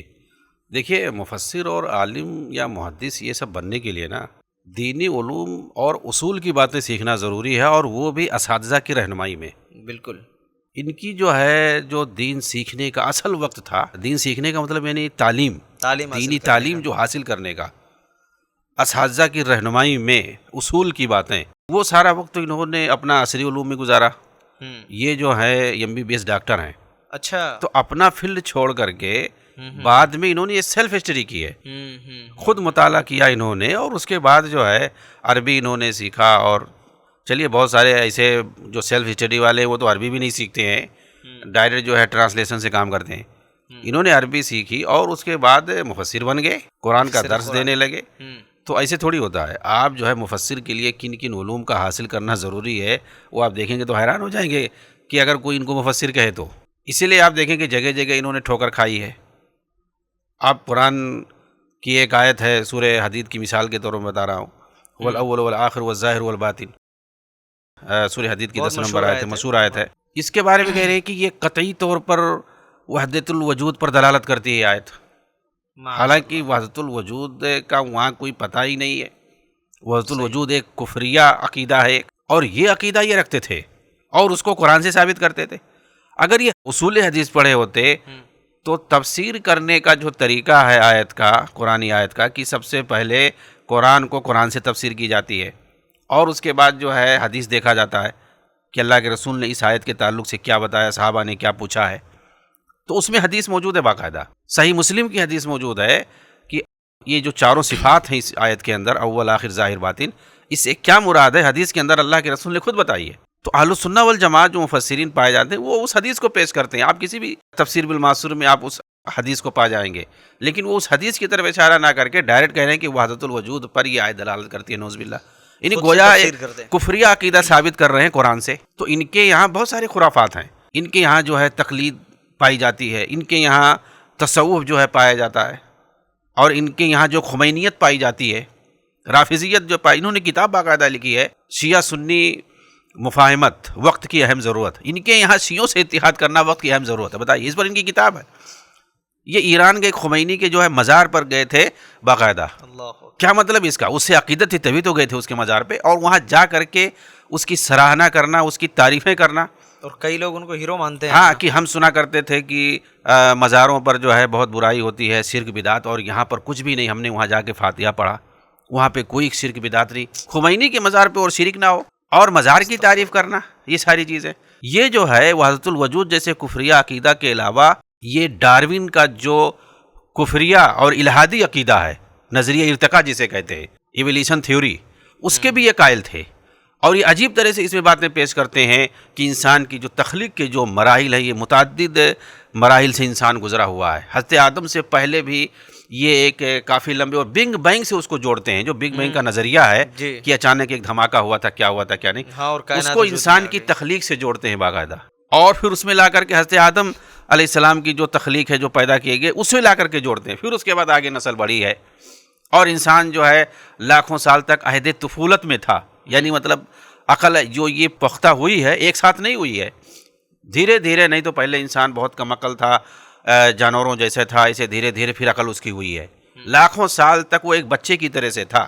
اور یہ تو سید قطب نے باقاعدہ اپنے فی ظلال القرآن جو ان کی کتاب ہے، انہوں نے بھی جو ہے ادب پڑھ کر کے تفسیر کرنا شروع کر دیا. MBBS تعلیم حاصل کر کے تفسیر کرنا شروع کر دیا. ارے بھائی اصول کی کون سی کتاب آپ نے پڑھی ہے؟ کس اساتذہ کی رہنمائی؟ بہت ساری اصول کی کتابیں ہیں، بغیر استاذ کی تلقین اور رہنمائی میں آپ نہیں سیکھ سکتے ہیں.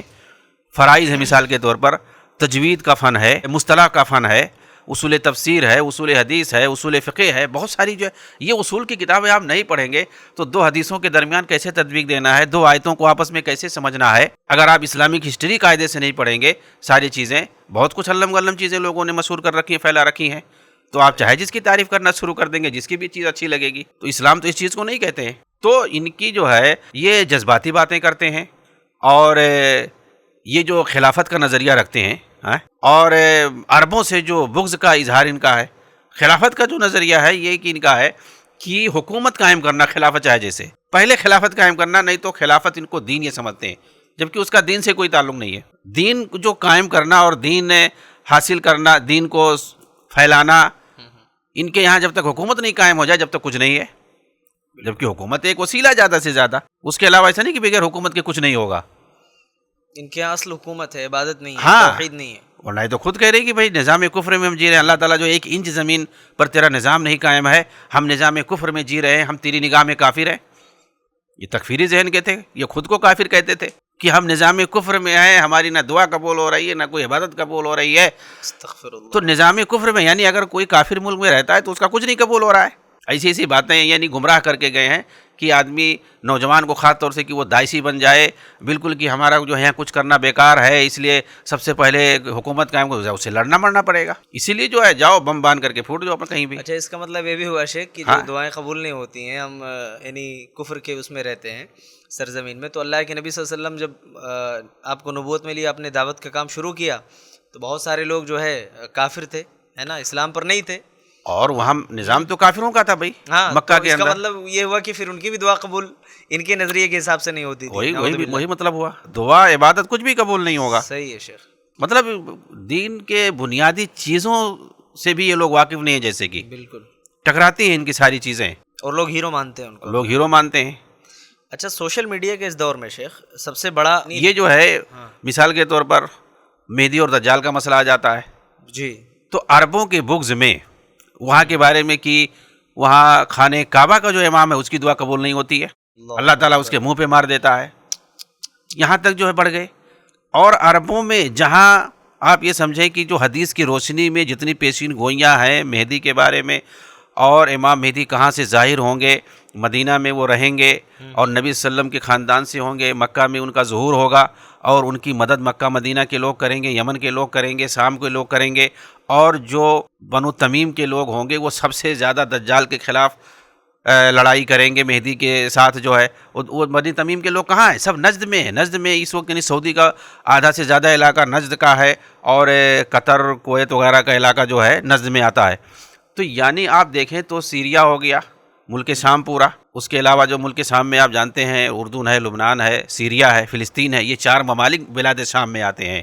یہ سب عرب کے لوگ جو ہیں امام مہدی کا ساتھ دیں گے. اس کے علاوہ جو ہے یمن کے لوگ امام مہدی کا ساتھ دیں گے. یہ سب حدیث سے ثابت ہے.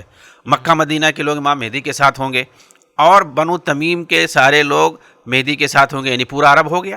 تو یہ سارے لوگ امام مہدی کے ساتھ مل کر کے لڑیں گے دجال اور دجالیوں سے. دجال کہاں سے نکلے گا؟ خراسان کے علاقے سے نکلے گا، یعنی اجمیوں سے نکلے گا، ایران سے نکلے گا. ان کے ساتھ جو ہے خوارج ہوں گے، جیسا کہ حدیث میں ہے خوارج کا آخری جو ٹولہ ہوگا وہ دجال کے ساتھ نکلے گا. حدیث سے ثابت ہے خوارج کے ساتھ جو ہے یہ یہودی ہوں گے، دجال کے ساتھ یہودی نکلیں گے وہیں ایران سے، اور انہی کے ساتھ دجالیوں کے ساتھ جو سارے جو قبر پرست اور شرک بدعت کرنے والے ہیں سارے لوگ انہی کے ساتھ ہوں گے. یہ سب کہاں پائے جاتے ہیں؟ سب اجمیوں میں پائے جاتے ہیں زیادہ تر. یہ سارے لوگ یہی جس کو جو ہے ہندوستان، پاکستان اور یہ سارے ایران تک جو ہے، تو آپ پورا جتنا سینٹرل ایشیا ہے لے جا کر کے آپ جاؤ، ترکی تک جاؤ، سارے جو ہے قبر پرست بدعتی خرافاتی یہ لوگ پائے جاتے ہیں. یہ سب دجالیوں کا ٹولہ. لیکن ان کے بیانات سے، ان کی تقریروں سے آپ سنیں گے کہ یہ جو پورا جو ہے بدعتی علاقہ ہے، شرک و بدعت کا علاقہ ہے، دجالیوں کا علاقہ، یہ اس کو مہدی کا علاقہ ثابت کرتے ہیں، اور عربوں کے علاقے کو یہ دجالی علاقہ ثابت کرتے ہیں، اور کہتے ہیں یہ لوگ کسی کام کے لائق نہیں ہے، امام مہدی سے بھی یہ غداری کریں گے. تو جو حدیث کے حساب سے اگر ہے تو اس کے خلاف باقاعدہ ماحول ایک بناتے ہیں. ایک طرح سے جو دجالی علاقہ ہے اس کو مہدی کا علاقہ ثابت کرتے ہیں، اور جو مہدی کا علاقہ ہے اور مہدی کے جو لوگ ساتھ دینے والے ہیں آخر میں یعنی خلافہ علی منہاج النبوہ وہی لوگ قائم کریں گے، عرب والے ہی قائم کریں گے، لیکن یہ ایسا ثابت کرنا چاہتے ہیں کہ ان کا جو اپنا خطہ علاقہ ہے یہ لوگ خلافت علی منہاج النبوہ قائم کریں گے. ایسا کبھی نہیں ہو سکتا ہے. حدیث کی بات صحیح ہے، نہ کہ ان کی بات صحیح ہے. تو بالکل عربوں کی مخالفت میں، دشمنی میں یہ جو ہے یہ ساری چیزیں الٹا بیان کرتے ہیں اور جھوٹی روایتیں جو ہے بیان کر کے مہدی کو ایسا لگے گا کہ ادھر ہی سے نکال دیں گے. اچھا، بہت بڑا فتنہ بھی اس دور میں چل رہا ہے شیخ. جی ہاں. بن حنیف کے ماننے والے، اس کے جو فالوورس ہیں، بلکہ کئی ایک سے تو میری بحث بھی ہو چکی ہے. اور اس وقت ممبئی کے بھی اور کئی علاقوں میں جو ہے اس کے ماننے والے موجود ہیں. تو اس نظریے کی طرف جو نوجوان کی ایک اچھی خاصی تعداد اس طرف جا رہی ہے، اس کی کیا وجہ ہو سکتی ہے شیخ؟ مطلب یعنی یوں کہہ لیں کہ آج کے دور میں یہ کیا ایک بہت بڑا چیلنج نہیں ہے؟ اگر آپ دیکھیں تو ٹھیک ہے، کوئی بھی باطل نظریہ کا ہو، کسی بھی نظریے کا ہو، اگر پرچار کرتا ہے، دعوت دیتا ہے تو اس کے کچھ نہ کچھ فالوور ہو جاتے ہیں. اس میں کہوں گا یہ جو فتنہ شکیلیت ہے نا، اس میں ایک بہت بڑا ہاتھ جو ہے یہ ڈاکٹر اسرار کے ویڈیوز ہیں. یہ جو پیشین گوئی کرتے رہتے ہیں، ایسا لگے گا امام مہدی بس اب نکلنے والے ہیں. ایک ویڈیو میں جیسے لگے 5 سال کے اندر آ جائیں گے. ہاں، 2020 تک آنا ہے. 2020 گیا، 2023 میں جو ہے ترکی کی خلافت قائم ہو جائے گی. یہ ارطغرل ڈرامہ دیکھو کیسا ہوا 2018 میں، اور 23 میں پورا جو ہے عرب چلے جائیں گے. عرب کی جو حکومتیں ہیں ایک بھی نہیں رہیں گی. کیا کیا ان کے الگ الگ سب بیانات رہتے ہیں، اور مہدی بس آنے والے. تو یہ سب ویڈیو دیکھ کر کے نوجوانوں کو ملتا ہے کہ وہ دیکھو فلاں اگر کوئی مہدی کا دعویٰ کر دے اس کا مطلب تو بہت سارے لوگ مان جائیں گے. اچھا، وہ لوگ مانتے بھی نہیں ہیں شیخ. ہاں، سمجھایا جائے بار بار. جی جی، مانتے بھی نہیں ہیں وہ، کیونکہ وہ ماحول بتایا جاتا ہے کہ دیکھو، وہ ماحول بھی بتاتے ہیں کہ وہ امریکہ ایسا ہے، وہ اسرائیل ایسا ہے، آج کل جو ہے سارے مسلمان ان کے پنجے میں ہیں. ایسا مطلب ایسا دکھا دیں گے نا، وہ گریٹر اسرائیل. ارے جتنا اسرائیل والے نہیں بولتے ہوں گے گریٹر اسرائیل کے بارے میں، اس سے کہیں زیادہ یہ لوگ اس کو پھیلاتے ہیں. میں نے ایک چیز دیکھا ہے کہ ان کے جو فالوورز ہیں شیخ، سادی موبائل استعمال کرتے ہیں، بالکل سادے. اور اتنے بھولے بھالے رہیں گے. کبھی شاید آپ سے سامنا ہوا ہوگا اگر ان لوگوں سے، تو بہت سیدھے سادے لباس میں. اور آپ دیکھیں تو آپ تصور نہیں کریں گے کہ یہ آدمی جو ہے نا، یعنی اس طرح کے فتنے میں پڑ سکتا ہے. اور اتنے دیندار، داڑھی وغیرہ سب، ٹوپی کرتا ہے نا، لیکن جب بات کرنا شروع کریں گے تو آپ کو بولنے نہیں دیں گے. اچھا، یہ لوگ یہ چیز بھی کہتے ہیں شیخ، جیسے کیمرہ وغیرہ ہے اور انٹرنیٹ وغیرہ، ان تمام چیزوں کو یعنی لے جا کر کے حدیثوں سے جو ہے جوڑنے کی کوشش کرتے ہیں. جی جی، وہی سب دجالی فتنہ. ہاں جی، دجالی فتنہ سے ان ساری چیزوں کو خاص طور سے میڈیا کو اس لیے جوڑتے ہیں کیونکہ یہ جو مہدی آئے گا دجال کا مقابلہ کرے گا، تو ان ساری چیزوں کا مقابلہ کرے گا وہ. تو وہی میں کہہ رہا ہوں کہ ان لوگوں کی تقریروں کا، ویڈیوز کا بہت بڑا ہاتھ ہے فتنہ شکیلیت میں. ان کی تقریریں سنتے ہیں، ان کو رہتا ہے کہ ہاں بس مہدی یہ لوگ کہتے ہیں نکلنے والا ہے، اب اگر کوئی دعویٰ کر دیا اس کا مطلب وہی ہوگا. یہ لوگ مان بیٹھے. جی. اچھا، آج کے دور میں شیخ جیسے سوشل میڈیا سے بہت سارے فتنے بھی پھیل رہے ہیں. ابھی جیسے آپ نے مثال دیا کہ فتنہ شکیلیت جو ہے نا، سوشل میڈیا کے ذریعے سے، اور بہت سارے لوگ اس پر کام کر رہے ہیں، وہ لوگ اپنا فتنہ پھیلا رہے ہیں. تو سوشل میڈیا کے ذریعے سے دین پھیلانے کے بارے میں شیخ آپ کی کیا رائے ہے؟ دیکھیے، یہ ہے بہت اہم پلیٹ فارم ہے، اور اس کو کہہ سکتے ہیں دو دھاری تلوار. بالکل. یہ ایک عام پلیٹ فارم ہے، اس پر آدمی غلط باتیں بھی پھیلا سکتا ہے اور اچھائیاں بھی پھیلا سکتا ہے. تو ایک انسان کو چاہیے کہ وہ اچھا استعمال کرے. تو جیسے لوگ غلط چیزیں پھیلاتے ہیں تو دین بھی پھیلا سکتا ہے. لوگ جو ہے شرک و بدعت پھیلاتے ہیں، گمراہیاں پھیلاتے ہیں اور بدعقیدگی پھیلاتے ہیں. تو اسی پلیٹ فارم کو استعمال کر کے آدمی صحیح باتیں بھی پھیلا سکتا ہے، دین کی، قرآن اور حدیث کی باتیں کر سکتا ہے. صحابہ کے خلاف گستاخی کی جاتی ہے، اسی پلیٹ فارم پر جو ہے صحابہ کا دفاع بھی کیا جا سکتا ہے اور ان گستاخوں کو جواب بھی دیا جا سکتا ہے. اور الحمدللہ لوگ کرتے بھی ہیں. یہ اپنا اپنا نصیب ہے. کوئی برائی پھیلا رہا ہے، کوئی اچھائی پھیلا رہا ہے، کوئی جواب دے رہا ہے. تو باقاعدہ ابن عثیمین رحمہ اللہ کا اس بارے میں جو فتویٰ پوچھا گیا تو آپ نے کہا کہ شیخ صالح الفوزان سے کہا کہ باطل کا جواب باطل سے اسی پلیٹ فارم پہ دو، یہ بہت ضروری ہے.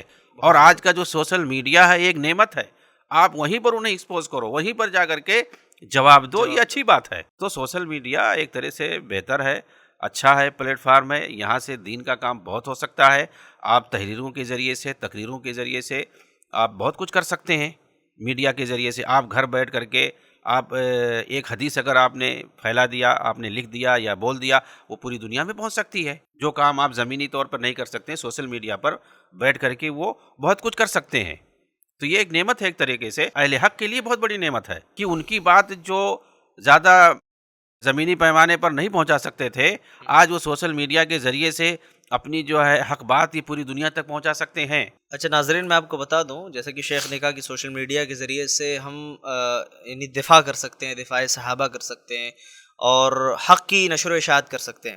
تو الحمدللہ iPlusTV کا آفیشیل چینل کے علاوہ ایک چینل ہے اختلاف کا حل، جس پر باقاعدہ ویڈیوز کا جو ہے جواب دیا جاتا ہے، جس میں جو دیگر یعنی مسالک کے لوگ ہیں ہے نا، دیگر مذاہب کے، اور ان کے جو نظریات ہوتے ہیں اور بدعقیدگی کی باتیں ہوتی ہیں، اس کا باقاعدہ مدلل قرآن و حدیث کی روشنی میں جواب دیا جاتا ہے۔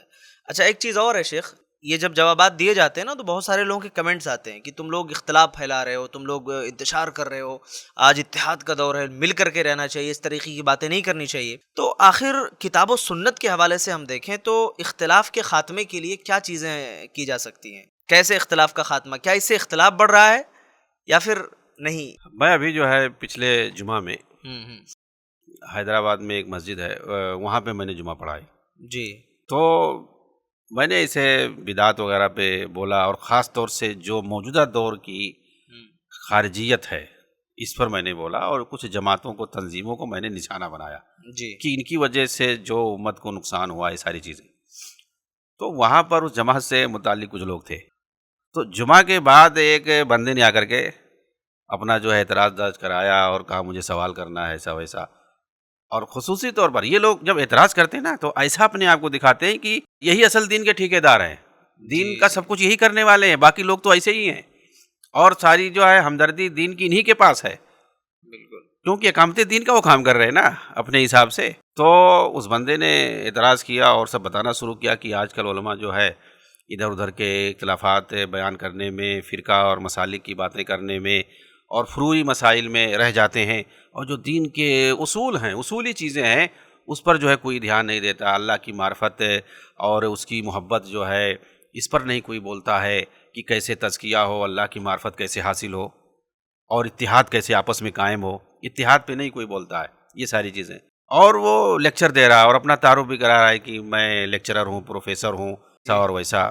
تو میں سمجھ گیا، تو اس بندے سے میں نے کہا کہ چلیے آپ نے اللہ کی معرفت اور اتفاق اتحاد کی بات کی، اللہ سے محبت پر کوئی بات نہیں کرتا ہے، اور آپ جو ہے ماشاءاللہ جیسا کہ آپ ظاہر کر رہے ہیں کہ آپ اللہ کی محبت اور معرفت کے لیے کام کرنے والے، لیکن جو ہے آپ کے حلیے سے تو مجھے نہیں لگ رہا ہے۔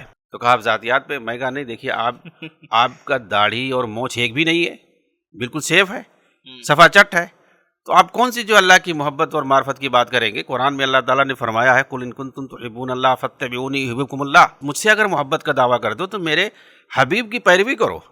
کیا اللہ کے رسول نے صحیح مسلم کے اندر کئی روایتیں، 5 6 روایتیں ہیں کہ داڑھی بڑھانے کے بارے میں اور مونچھ کاٹنے کے بارے میں ہے، لیکن داڑھی بڑھانے کے بارے میں تو آپ کون سی سنت پہ عمل کر رہے ہیں؟ رسول کی بات آپ کہاں مان رہے ہیں؟ تو کہاں سے اللہ کی محبت ہوئی؟ صحیح۔ اگر آپ ذاتیات پہ آ گئے، میں کیا ذاتیات ہی نہیں ہے، داڑھی جو ہے شریعت کا حصہ ہے، یہ ذاتیات نہیں ہے۔ اس کا مطلب آدمی داڑھی پر بولے ہی نہ، تقریر ہی نہ کرے، نہیں تو ہو جائے گا ذاتیات پہ بول رہا ہے، کوئی سود پر بولے ہی نہ، نہیں تو ذاتیات پہ ہو جائے گا۔ تو یہ داڑھی جو ہے یہ ذاتیات کا مسئلہ نہیں ہے، تو وہ بندہ خاموش ہو گیا۔ تو اتحاد جو ہے، جو اس کا اصل مسئلہ ہے، جو آپ اتحاد کی بات کر رہے ہیں، جی، تو اسی سے متعلق میں نے اس واقعے کو ذکر کیا۔ تو اتحاد کیسے ہو سکتا ہے؟ یہ ان لوگوں کا جو اصول ہے کہ سب مل کر کے رہو، ایک پلیٹ فارم پر، کوئی کسی کو کچھ نہ بولے، ہاں، اپنے جو اختلافی معاملات ہیں اس کو ایک طرف رکھ دو، اور اتحاد، یہ اتحاد تھوڑی ہے، یہ سیاسی اتحاد ہے، یہ دینی اتحاد نہیں ہے۔ سیاسی اتحاد میں کیا ہوتا ہے؟ آدمی اپنے دینی اور فکری نظریات کو ایک طرف رکھ کر کے وہ سیاسی اتحاد کر سکتا ہے، حتیٰ کہ آپ کافروں سے بھی اتحاد کر سکتے ہیں، غیر مسلموں سے بھی اتحاد کر سکتے ہیں سیاست کے میدان میں، کوئی مسئلہ نہیں ہے۔ لیکن دینی معاملات میں اتحاد نہیں ہو سکتا ہے۔ دینی معاملات میں اتحاد جو قرآن کہے گا اسی پر ہوگا، توحید پہ ہو سکتا ہے، عقیدہ توحید کے علاوہ اور کسی چیز پہ اتحاد ہو ہی نہیں سکتا ہے۔ اب بتائیے، اگر ایک ہی پلیٹ فارم پر شیعہ ہو جو صحابہ کو گالی دینے والا ہو، اور ایک اہل حدیث ہو جو صحابہ کا دفاع کرنے والا، ان دونوں کے درمیان اتحاد ہو سکتا ہے؟ کبھی نہیں ہو سکتا ہے، کبھی نہیں، ایسا نہیں ہو سکتا ہے۔ تو اسلام کے اندر جو اتحاد کا موضوع ہے، یہ جب تک آپ توحید کی بات نہیں کریں گے، سنت کی بات نہیں کریں گے، صحابہ کے منہج کی بات نہیں جب تک کریں گے، جب تک اتحاد نہیں ہو سکتا ہے۔ اس کے اندر یہ 3 چیزیں آنا ضروری ہیں۔ اگر اس پر جو آئے اسی کے ساتھ آپ اتحاد کر سکتے ہیں، نہیں تو ضرورت نہیں ہے آپ اکیلے رہیں میدان میں۔ صحیح ہے۔ قرآن، حدیث یعنی اللہ کی بات، رسول کی بات اور صحابہ کا منہج جو انہوں نے نبی سے سیکھا ہے دین پھیلانے کے لیے اور دین سمجھنے کے لیے، دین کی دعوت کے لیے اور دین سمجھنے کے لیے، تو یہ 2-3 چیزیں ضروری ہیں، توحید ہو، سنت ہو اور صحابہ کا منہج ہو. اس پر جو آئے اس کے ساتھ اتحاد ہو سکتا ہے. اس میں اگر کوئی بھی اختلاف کرے گا تو اس سے اتحاد نہیں ہو سکتا ہے. تو یہ اتحاد کا ایک طریقہ کار ہے بس دین اسلام کے اندر. اچھا، کئی دفعہ ایسا میرے ساتھ بھی ہوا شیخ، خطبہ وغیرہ دینے کے بعد کچھ لوگ آئے اور کہا کہ دیکھو آپ لوگ جو ہے نا توحید کی باتیں بہت کرتے ہو، روزہ، نماز اور دیگر عبادات کے بارے میں لوگ مارے جا رہے ہیں، مسلمان جو ہے کاٹے جا رہے ہیں، اس پر کچھ نہیں بات کرتے ہو، ہے نا، اور اس سے کیا ہونے والا ہے آج، مطلب نکلنے کا وقت ہے نا، حکومت کا وقت، یعنی اس طریقے کی باتیں لوگوں نے کہنی شروع کی اور ان تمام دینی بنیادی مسئلے کو بہت ہلکے میں بیان کیا. تو یعنی ان کے اندر ظاہر ہے کہ دین کی کمی کی وجہ سے ایسا ہے شیخ کہ علم کی یہ کمی سب ہے. عقیدے توحید کی کمی کی وجہ سے ہے، بالکل. ورنہ ہر طرح کی دنیا جو ہے پریشانی اور ابتلا اور آزمائش کا نام ہی ہے. یہ کبھی جو آزمائش سے ختم نہیں ہوگا. اللہ کے رسول مکہ میں 13 سال جو دعوت دیتے رہے گے، توحید کی دعوت نہیں دے رہے تھے، توحید ہی کی دعوت دے رہے تھے، شرک اور بدعت سے روک رہے تھے، بت پرستی کے خلاف بول رہے تھے. مصیبتوں کے جھمیلے میں رہ کر کے توحید کی دعوت کے لیے انتظار کیا جائے گا کہ ہمارا اقتدار آ جائے اور ہمارا میدان ہو جائے؟ یہ انتظار نہیں کیا جائے گا. شرک کے خلاف، بدعت کے خلاف اور بت پرستی کے خلاف اس کے لیے ماحول نہیں دیکھا جاتا، ہر میدان میں بولا جاتا ہے. امام ابن تیمیہ رحمہ اللہ جس وقت وہ ہر فرقے اور ہر دین کے خلاف لکھ رہے تھے، شیعوں کے خلاف انہوں نے لکھا، ملحدوں کے خلاف لکھا، فلاسفہ اور مناطقہ کے خلاف لکھا، یہود و نصارہ کے خلاف لکھا، کافر کس کے خلاف وہ نہیں لکھتے تھے. اور جو ہے ان کے زمانے میں آپ دیکھو تاتاریوں کا جو ایسا جو ہے حملہ ہو رہا تھا عالم اسلام پر کہ آج تک ویسا حملہ نہیں ہوا ہے. لوگ سمجھ رہے تھے کہ ارے اسلام تو خطرے میں ہو گیا ہے. وہ جہاں جاتے تھے عذاب بن کر کے آتے تھے. وہ ابن تیمیہ کا زمانہ تھا، تو کیا اس وقت لوگوں نے لکھنا چھوڑ دیا تھا؟ نہیں چھوڑ دیا تھا لکھنا. تو یہ سب لوگ جذبات میں آ کر کے اہل توحید جو ہے ان کو روکنا چاہتے ہیں، ان کا منہ بند کرنا چاہتے ہیں. اچھا، ایک اہم سوال شیخ آپ کی زندگی کے بارے میں ہے. جیسے ہر آدمی کی زندگی کا اپنا ایک ٹرننگ پوائنٹ ہوتا ہے، تو آپ کی زندگی میں کوئی ایسا واقعہ جس سے آپ کی زندگی بدل گئی ہو اور ایک ٹرننگ پوائنٹ آیا ہو؟ جی، اس تعلق سے ایک واقعہ جو ہے بالکل بہت اہم ہے. میں یہ سمجھ لیجئے کہ 19 کا زمانہ ہے، 90 کی دہائی کا. اٹوا میں پڑھ رہا تھا اتحاد ملت میں. جی. اس کے بعد یہ ہوا کہ آگے جانا ہے کہیں پڑھنے کے لیے. تو میرے والد صاحب کے دوست اور ساتھی عبد القادر اجنبی، جو لکھنؤ میں امین الدولہ ایک کالج ہے، اس کے اندر وہ استاذ ہیں، پڑھا رہے ہیں. تو وہ جو ہے جماعت اسلامی رجحان رکھتے ہیں، تحریکی رجحان ان کے یہاں ہے. اپنے گاؤں میں کچھ لوگ تھے ایسے، ابھی تو زیادہ نہیں ہیں، بہت کم ہیں. تو میرے والد کے وہ ساتھی تھے، دوست تھے. تو انہوں نے کہا کہ تلکانہ میں نام لکھاؤ، وہاں پڑھائی بہت اچھی ہوتی ہے اور وہ جماعت اسلامی کا ادارہ ہے. تو وہاں انہوں نے لے جا کر کے داخلہ میرا کرا دیا. تو میں نے اپنے ماموں کا ذکر کیا تھا، مولانا عبد المجید مدنی حفظہ اللہ. اس وقت وہ مدینہ میں پڑھ رہے تھے، طالب علم تھے، وہ پڑھائی کر رہے تھے. ان کو پتہ چلا کہ میرا داخلہ وہاں ہو چکا. یہ 90 کی دہائی کی بات ہے، تلکانہ میں. اچھا، تلکانہ سدھارتھ نگر میں ہے، نوگڑھ کے پاس. تلکانہ میں جو مدرسہ ہے وہ مشہور ہے وہ. جی، یہ جماعت اسلامی والوں کا ہے. تو اس میں میں گیا، پڑھنے لگا. تو میرے ماموں کو پتہ چلا، تو انہوں نے گھر پہ فون کیا گاؤں پہ. اور اس وقت جو ہمارے نانا تھے وہ بھی جو ہے ان لوگوں کے خلاف تھے. وہ بہت کتابوں، پڑھے لکھے عالم تو نہیں تھے لیکن کتابوں کا مطالعہ ان کو بہت تھا. اور وہ گاؤں کا جو مدرسہ ہے اس کے وہ ناظم بھی زمانے تک رہے ہیں. بلکہ اپنے گاؤں میں جو تحریکی مزاج تھے، جماعت اسلامی کے ممبران تھے باقاعدہ، ان لوگوں نے ایک بار اپنے گاؤں میں ایک بہت بڑا اجلاس کرانا چاہا تھا. تو میرے نانا نے باقاعدہ روک دیا تھا کہ یہ اجلاس نہیں ہوگا، جماعت اسلامی کا اجلاس ہمارے گاؤں میں نہیں ہوگا. باقاعدہ انہوں نے منع کیا تھا. تو باقاعدہ انہی کی شکایت پر جو ہے ان کو بتایا گیا. تو میرے والد سے وہ بات کیے اور کہا کہ جو ہے وہاں سے اس کو نکال دو. تو میرے والد نے کہا کہ ایسا ہے کہ اگر وہاں سے نکالیں گے تو پھر کہاں داخلہ کرائیں گے. تو انہوں نے کہا کہ جو ہے دہلی میں داخلہ کراؤ، جامعہ اسلامیہ سنابل میں. تو کہا کہ وہاں کیسے داخلہ ہو پائے گا، اتنا بڑا ادارہ ہے. اس وقت جو ہے جامعہ اسلامیہ سنابل کا بڑا نام تھا، اب بھی نام ہے. تو رحمانی صاحب تھے اس وقت جو ہے، تو اور بہت اچھی پڑھائی بھی ماشاءاللہ ہوتی تھی. تو میرے ماموں نے کہا کہ وہاں پر آپ لے جاؤ اور میں گارنٹی لیتا ہوں تو وہاں انہوں نے ان کے استاد تھے مولانا مستقیم سلفی صاحب، اور اتفاق سے میرے والد کے بھی ایک استاد وہاں انتظامی امور میں تھے، مولانا انعام اللہ، تو بتایا کہ آپ کے بھی استاد جو مینا میں آپ کو پڑھائے ہیں وہاں پہ اس وقت ہیں، پڑھا رہے ہیں وہاں پر پڑھا رہے ہیں، وہاں پہ ذمہ داری ہے ان کی، آپ کی پہچان ان سے ہے اور میری پہچان جو ہے مولانا مستقیم صاحب سے ہے۔ اس طریقے سے وہ وہاں لے جا کر کے مجھے داخلہ کرا دیے اور میں سنابل میں چلا گیا۔ تو یہ سمجھیے کہ ایک ٹرننگ پوائنٹ ہے ایک طرح سے، کہ اگر میں وہاں تلکانہ میں پڑھائی کرتا تو عام طور سے وہاں کے بچے جو آگے جاتے ہیں پڑھنے کے لیے وہ اصلاح اور فلاح میں جاتے ہیں، جامعۃ الفلاح وغیرہ میں جاتے ہیں، بلریا گنج وغیرہ۔ اب وہاں کے بعد آدمی فلاحی اور پھر اس کے بعد جماعت اسلامی کی طرف چلے جاتا، رجحان ہو جاتا۔ اور یہی جو ہے ہمارے جو والد صاحب کے جو ساتھی تھے ان کا یہی مقصد تھا کہ جو ہے یہ لڑکا جائے گا ادھر سے جو ہے پڑھ کے فلاحی ہو جائے گا۔ تو میرے ماموں نے وہ جو ہے راستہ چینج کروا دیا۔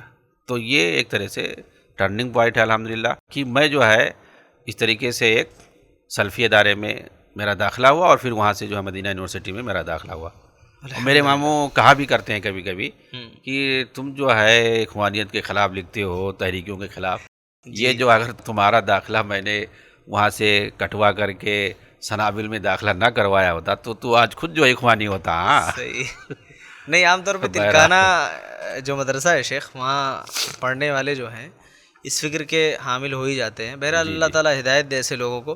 تو بہت اچھا لگا شیخ، بہت ساری باتیں آپ کے ذریعے سے اور آپ کے بارے میں ماشاءاللہ جاننے کو ملی۔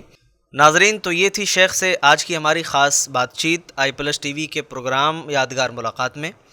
میں شیخ کا شکریہ ادا کرتا ہوں کہ شیخ نے اپنا قیمتی وقت دیا اور ہمارے اس پروگرام میں شامل ہوئے، اور آپ نے بہت ساری باتیں ماشاءاللہ شیخ کے بارے میں جانی ہیں۔ میں نے بھی خود ذاتی طور پہ جانی، جو میرے لیے نئی چیزیں تھیں اور بہت ہی قیمتی باتیں تھیں۔ اللہ تعالیٰ شیخ کو جزائے خیر عطا فرمائے، اور شیخ کے علم و عمل میں، صحت میں برکت عطا فرمائے، اور شیخ کا سایہ تا دیر ہم پر باقی رکھے، تاکہ دین کی اور علم کی روشنی ایسے ہی شیخ سے ہم لیتے رہیں۔